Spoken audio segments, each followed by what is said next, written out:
ज़रा सोचिए, अगर कल सुबह वो इंसान आपकी लाइफ से चला जाए तो आपको किस बात का सबसे ज़्यादा दुख होगा? वो इंसान चला गया इस बात का, या फिर आपकी लाइफ पहले जैसी नहीं रहेगी इस बात का? आज की ये वीडियो सिर्फ उन महिलाओं के लिए है जो अक्सर ये शिकायत करती हैं कि मेरे हस्बैंड अब पहले जैसे नहीं रहे और उनका बिहेवियर पहले जैसा नहीं रहा, और उनके इस हैबिट की वजह से मेरी पूरा रूटीन डिस्टर्ब रहती है और मैं डिप्रेशन में रहती हूँ। तो आज हम इस वीडियो के माध्यम से यही बात करने की कोशिश करेंगे। चलिए मैं आपको एक छोटी सी कहानी सुनाती हूँ। एक नेहा नाम की लड़की है जिनकी शादी को लगभग 5 साल गुजर चुके हैं, और 5 साल में जब उनकी शादी स्टार्टिंग में थी, मीन्स की जल्दी ही शादी हुई थी, तो उस टाइम उनके पति का ऐसा बिहेवियर था कि ऑफिस से आके घंटों बातें करना और साथ में टाइम स्पेंड करना, वीकेंड पे बाहर घूमने जाना और अलग अलग डे में सरप्राइजेस ला के देना।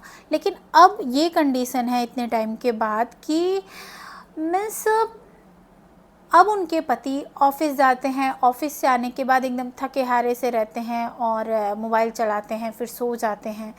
तो नेहा का हमेशा ये कंप्लेन रहता है कि अब तुम मुझसे प्यार नहीं करते, या फिर पहले जैसे अब तुम्हारा बिहेवियर नहीं है, अब तुम बदल चुके हो और अब तुम मेरी परवाह ही नहीं करते। अब यहाँ पे एक सवाल है कि क्या नेहा का जो रिश्ता था वो प्यार पे टिका था या फिर सिर्फ अटैचमेंट पे था? हो सकता है कि पति का व्यवहार बदल गया हो, लेकिन सबसे पहले खुद में ये देखने की ज़रूरत है, क्योंकि नेहा का खुशी, नेहा का मूड, सब कुछ अब सिर्फ और सिर्फ उनके पति के बिहेवियर पर डिपेंड करने लगा था। पति अच्छा बिहेव करे तो नेहा का दिन अच्छा, पति अच्छा बिहेव ना करे तो नेहा का पूरा दिन डिस्ट्रॉय। अब समझते हैं प्यार और अटैचमेंट में सबसे बड़ा डिफरेंस क्या है। प्यार जो होता है वो कहता है कि मैं तुम्हारे साथ हूँ, लेकिन मेरी पहचान सिर्फ तुमसे नहीं है। और अटैचमेंट कहता है कि अगर तुम बदल गए तो मैं तो पूरा डिस्ट्रॉय हो जाऊँगी, मैं तो टूट जाऊँगी, मुझे डिप्रेशन हो जाएगा।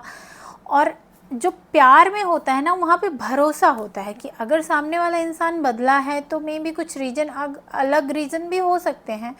और अटैचमेंट में क्या होता है कि आपको सिर्फ डर होता है कि मैं उसे खो दूँगी तो क्या होगा। और लास्ट और सबसे इम्पॉर्टेंट बात कि अगर आपका हस्बैंड सच में बदल गया है तो वहाँ पे हो सकता है कि वो जिम्मेदारियों में उलझा हो सकता है स्टार्टिंग में इतनी जिम्मेदारियाँ नहीं थी, अब जिम्मेदारियाँ बढ़ गई हो सकता है काम का प्रेशर हो, या फिर कुछ भी हो सकता है। हर वक्त नेगेटिव नहीं सोचना है। और सबसे पहली चीज़ जो आप फीमेल्स को ध्यान में रखना है वो ये कि हमें अपना मूड ना किसी के ऊपर डिपेंड नहीं करना है, चाहे वो पति हो, बच्चे हो या कोई भी हो। हमें अपने मूड को अपने कंट्रोल में रखना है।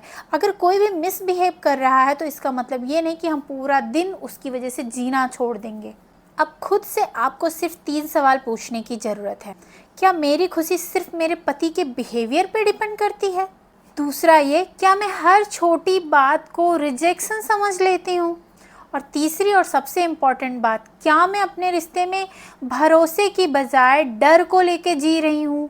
अगर इन तीनों का जवाब है हाँ, तो सबसे पहले आपके पति को हटा के आपको खुद के बिहेवियर को, खुद के मानसिक स्टेटस को चेंज करने की ज़रूरत है। और यकीन मानिए कि जब इस चीज़ को आप समझ लेती हैं तो आपके रिश्ते दिन ब दिन बेहतर होते जाते हैं और आपका जो मानसिक स्टेटस है वो भी बहुत अच्छा होता जाता है। यकीन मानिए, हर दूरी या फिर हर चुप्पी रिश्ता या फिर प्यार ख़त्म होने की निशानी नहीं होता है।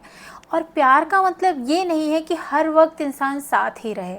अगर इस वीडियो ने आपको ये सोचने पे मजबूर कर दिया है कि आप किस पर डिपेंड हैं और आपके रिश्ते में क्या है, प्यार या फिर डर, तो आप कमेंट करके मुझे ज़रूर बताइएगा। और अगर आप लोग चाहती हैं कि मैं रिश्तों और की उलझनों और मानसिक स्वास्थ्य के बारे में गहराई से बात करूं तो आप मुझे कमेंट करिएगा।